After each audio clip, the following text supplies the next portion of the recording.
Welcome back to the Real News Network. I'm Paul Jay in Baltimore, and this is another episode of Reality Asserts Itself. We're continuing our series with Max Blumenthal, who now joins us in the studio. Max is an award-winning journalist, best-selling author of the book Republican Gomorrah, Inside the Movement That Shattered the Party. His new book will be coming out soon, Goliath, Life and Loathing in Greater Israel. Thanks for joining us again.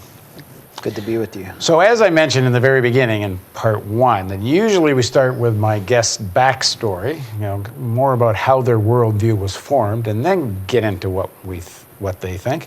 But because we wanted to deal with Egypt quickly, we started there. Well, now we're going to go sort of back to the beginning, if you will. So you grew up in a household where your father was a very well-known journalist and became an aide to President Clinton, and with virtue of that, became a real insider and very close to Washington power.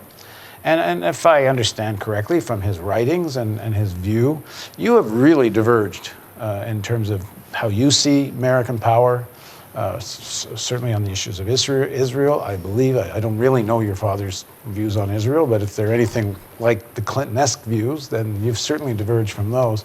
So talk about that arc, about like growing up in that house, and what gets you to these kinds of, where you start to question just about everything about U.S. foreign policy. Yeah, just to start, me and him don't really have big arguments about U.S. foreign policy or Israel. It's not a big issue between us, and I don't really see what I'm doing as a reaction against the Clintons or anything. I mean, it's really a... Yeah, I wasn't really suggesting that. I'm just suggesting that you have come to very different conclusions about the world. I've had to ask myself that question, like to what extent maybe I'm subconsciously having some psychological reaction, but I really think this is more just a reflection of my own experiences and the kind of time that I grew up in, and developed my own political maturity. But I did grow up in a home where we just lived and breathed politics. It was politics all the time. That's all anyone talked about. I remember I went to some camp when I was like in 5th grade, and I went to some camp in North Carolina with all these kids from Florida in my cabin who were all from Republican families, and they sat around telling black jokes all day, and I just covered my clothes with Dukakis pins, just as a way of saying fuck you to all these kids. And they just pinned me as like different, like nerd, or I'd never been called a nerd before, but I realized there was something different about me, and that when I went out into the country, the views in my home weren't really accepted. My parents are big liberals. My mother worked for People for the American Way. She helped design a lot of their communication strategies during the battles that were fought in the early days of the Christian right, during the moral majority, when there were attempts to actually censor and ban books in public schools in places like North Carolina. And she would go down there, and my mother would be away, as well as my father, for reporting trips, and so I would learn about why she was away and what was happening in the country. I found some drawings I did when I was 7 or 8, and one of them was of Pat Robertson. It was a pretty good rendering of Pat Robertson, and money was falling on him, and he's declaring, "I'm a bigot." So this was where my head was at that time. When I moved to Washington when I was 7, this was 1985. I think Marion Barry was mayor. It was a kind of a tough time for me because we had been living in a really nice middle-class neighborhood just outside Boston, and I had a lot of friends in the neighborhood. My father had gotten a job at the Washington Post, and we moved to a very violent, racially divided city. And at the time when the crack epidemic had just started, D.C. was becoming the murder capital, and I grew up in a neighborhood where we were one of the very few white families. And most of the other white kids growing up in the neighborhood didn't really leave their house except to go to school, but I decided, I just became friends with my neighbors and started seeing how people in D.C. live. D.C. at that time was really, it's changed. It's the most rapidly gentrifying city in America. But at that time, it was CC, it was Chocolate City. That's kind of what it was known as. It was a center of black power, of the black middle class. And Marion Barry was demonized by whites, but he had created a black middle class, and so I started to see a different side of politics and a different side of this city. And meanwhile, in my house, we were.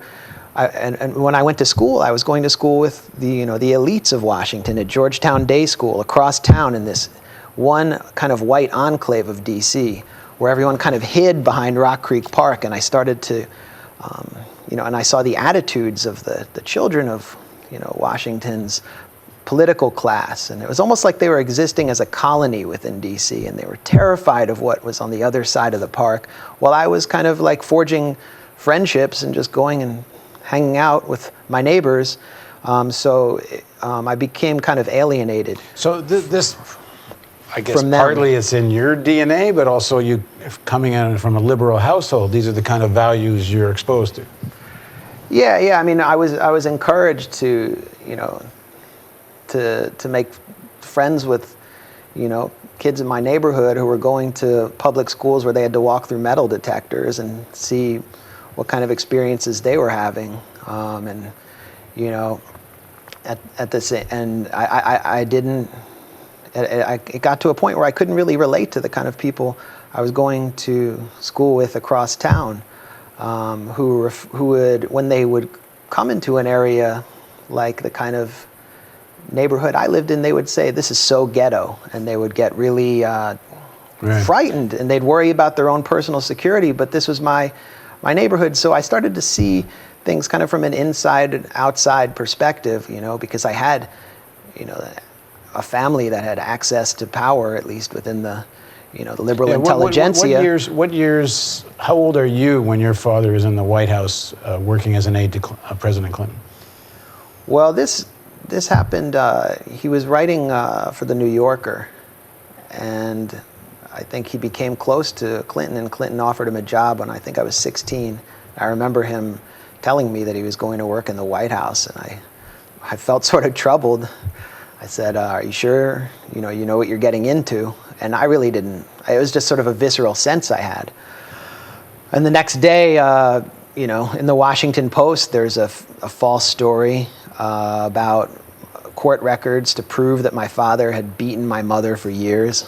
I once saw my mother throw a carrot at my father, but there was no domestic abuse in our home. And so this was his first day at the office. And your father sued, and they that had led to to withdraw a $30 million lawsuit against Matt Drudge.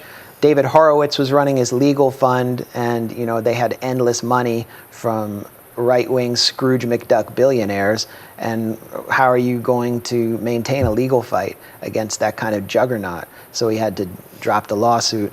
But the fight began on day one. I think my father, because of his success in journalism and his talent, had engendered a lot of animosity, and that came out. So you grow up partly because of the politics in the household and experiences like this, with a pretty visceral opposition, should I say, hatred for the right, for the Republicans. And you used to do these, I mean, how I first heard of you, was probably a lot of people did, with these videos you used to do where you would go into like right-wing conventions and meetings and interview people, and you would kind of let them essentially hang themselves. Just by asking fairly what seemed innocent questions. We're just going to show a couple of clips just to give you a little sense of what Max was doing. Sarah Palin's 17-year-old daughter could have benefited from more sex education, which the Republican Party plank rejects. We're just here to enjoy the convention, and we're sitting in the box, so, You think they should teach it in public schools? We're just here to enjoy the convention. We are all supportive of the war. We all believe that it's very important to win the war and to fight Al-Qaeda in Iraq so that we're not fighting them here in the United States. Not even just Al-Qaeda, the Islamic fascism that's occurring now. That's a big deal. I like the Republican standpoint, fight them over there, not over here. Yeah. I think that's what we're doing right now, and we should keep doing it. Why are you not fighting them over there? Why am I not fighting Yeah. over there? Because I'm in college right now. Do you plan to enlist? I haven't ruled it out. Are you going to serve? I've thought about it, thinking about it, undecided. Undecided. Why aren't you serving just currently? Well, I'm an undergraduate right now, and I just had a scholarship for Global Bright Futures, and I didn't have any strong urge. Why am I not serving? Yeah. I don't know. I mean, I really support this country strongly, and I didn't enlist. I mean, there's not much else I can say. I don't think you can't talk about this issue if you're not serving. So you became very skilled, in a sense, as your father was, at really eviscerating the right, and you found very ingenious ways to do this. But you also then started, as you grew up in this liberal household, but when it comes to some very significant issues, you start to really part ways with the sort of traditional American liberalism. So what brings you to that?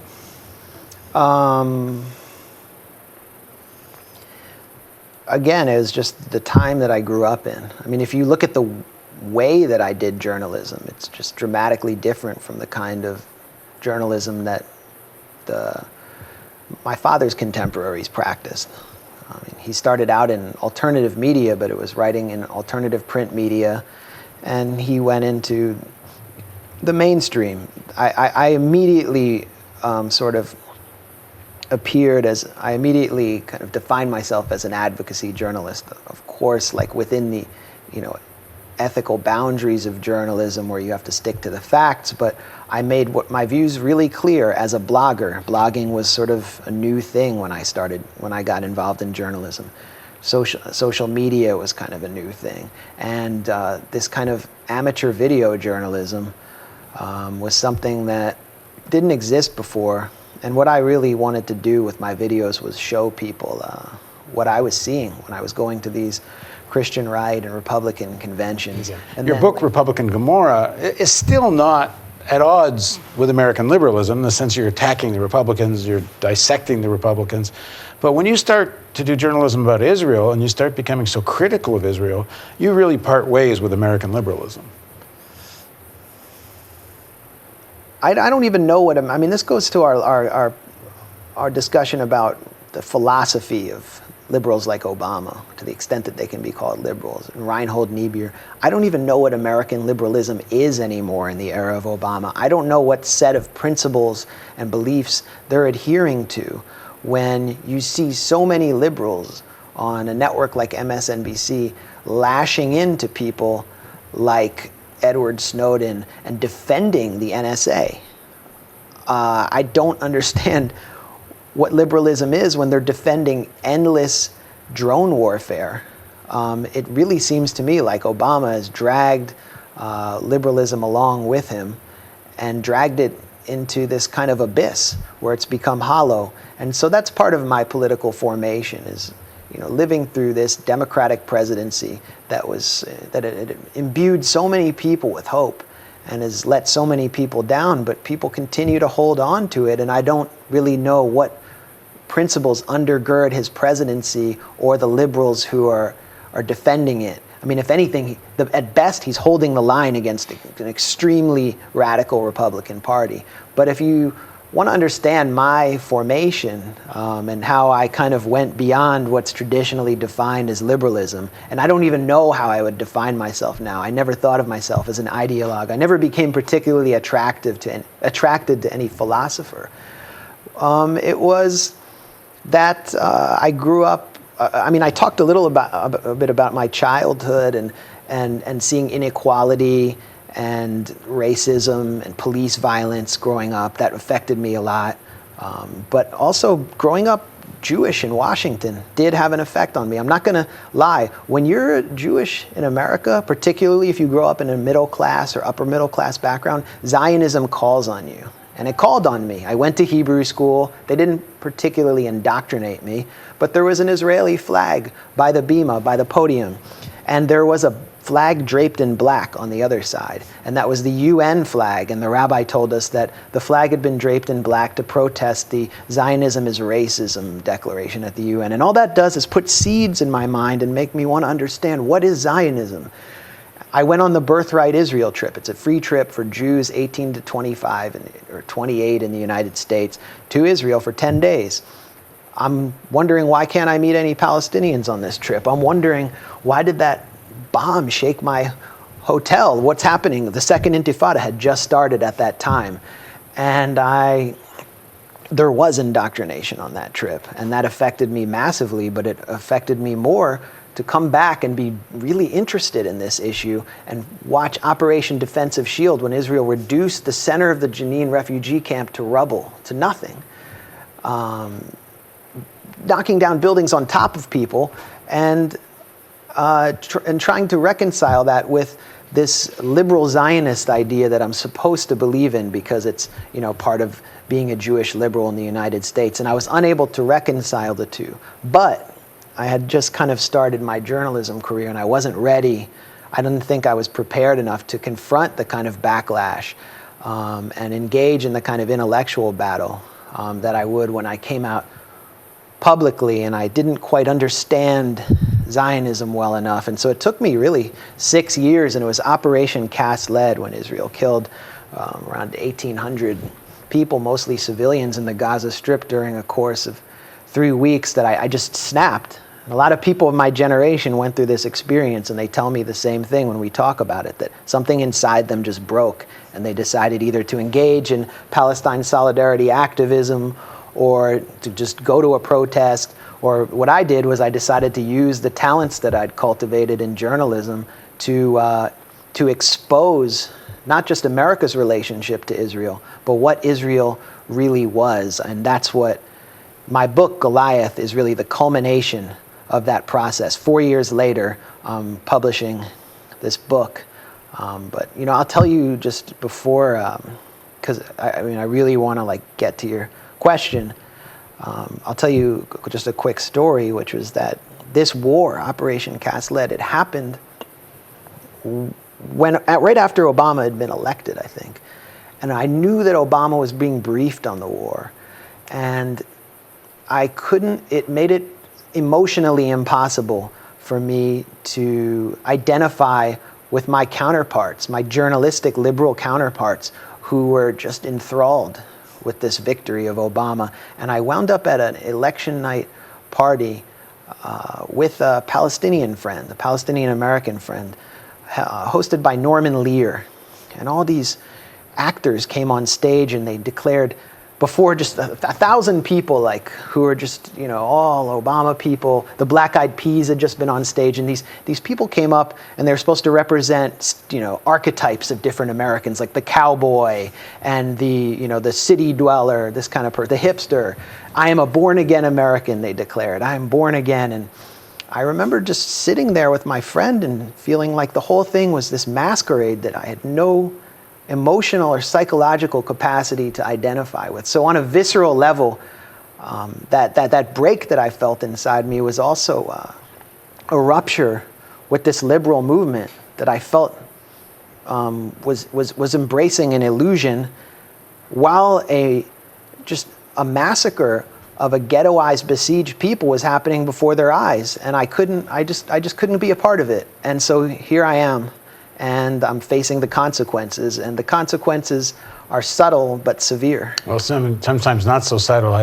I was saying off camera before, I think Max is probably the target of being called a self-hating or self-loathing Jew, probably more than anyone maybe on the planet. If you do a Google with those two phrases, there's an endless number of links to stories about that. And how has that felt emotionally? As you say, you grew up as part of the Washington Jewish community, and you grew up with that grammar. It was part of your identity. And, you are shamed now. You are, what's the word? Shanda? Shunned, yeah. It doesn't really affect me that much emotionally, and that has to do with my childhood and being, the child of parents who were publicly attacked and demonized by the Republican right, and seeing how they handled it. And so, I've always been prepared for that. I think I have a thicker skin and a shorter emotional memory than most people. And I've also had to stand 6 inches from the face of Andrew Breitbart while he fulminated and called me the worst person in the world. And that, I don't really feel that affected by these things. But what really troubles me is, and you said that I've been called a self-hating Jew a lot. That's just beyond ridiculous. And one of the proudest days of my life was when Haaretz quoted me, the Israeli paper quoted me quoting Woody Allen or Larry David saying, I am self-hating, but being Jewish has nothing to do with it. But what disturbs me, I don't know if it hurts me or not, but it disturbs me that I used to have much more access to mainstream media than I do now, and I can't publish the kind of reporting, which I think is very high quality reporting, on Israel-Palestine, on the U.S. relationship with Israel, in the publications that I used to write for. Like, and for example? like the Daily Beast. And when I started writing about it, and I took my first really sustained reporting trip to Israel, and I was on staff at the Daily Beast, they would come up with bizarre excuses for not running videos that I did, which I thought were really important. For example, on the settlement movement, that Israel has tighter libel laws, and some of these people I've interviewed might sue. I mean, stuff they'd never thrown at me before about other videos. And actually, Sarah Palin's ghostwriter had considered suing me, and the Daily Beast had no problem with that. In fact, they liked it for the publicity they got. Last week, I was booked to go on the New York affiliate of PBS. And then I was unbooked on the grounds that there were too many men on the panel. And I said, well, why don't you unbook another man on the panel? And there was no real answer I got there. But it's because to critique Israel to the extent you do, I mean, which in my mind just means being realistic. On the other, but to critique it the way you do puts you completely on the margins of mainstream media, including, I should say, some progressive media. I mean, I put some quotations around the word progressive, but you can find people who were opposed to the war in Iraq and are opposed to Obama's drone attacks and many, many issues you could say have progressive positions. But when it comes to Israel, it's the Israeli exception. Yeah, I mean, denying that Israel is an apartheid state, that it practices apartheid towards the Palestinians and other non-Jews in its territory, like African migrants, is like saying that climate change exists. To deny it is to be a denialist. But if I were to write something like that, and extrapolate on it, really expand on it in The Nation, I could expect possibly a response from Eric Alterman, someone like him. So it's very touchy even in progressive media. I'm not knocking The Nation, but progressive media and the progressive movement has its priorities. And I think it prioritizes things like fighting the anti-union campaign, which is just like this full-bore assault on unions, or fighting the war on women, which is just a complete attack on women's reproductive rights at the state level. That to them is much more important than taking on Israeli apartheid. And so, why risk it all to publish someone like me, to run my videos? My Feeling the Hate in Jerusalem video was banned by YouTube. It was banned by Vimeo. The Huffington Post refused to run it. This is video that just goes viral, that people are hungry to see, and it's exposing what I think the real facts on the ground are. And it really matches my experience, spending almost a year inside Israeli society, and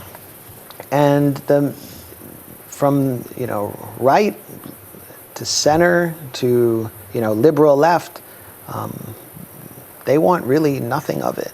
Okay, well, in the next segment of our interview, we're going to talk about anti-Semitism and whether critique of Israel is anti-Semitism or not. Thanks for joining us on Reality Asserts Itself.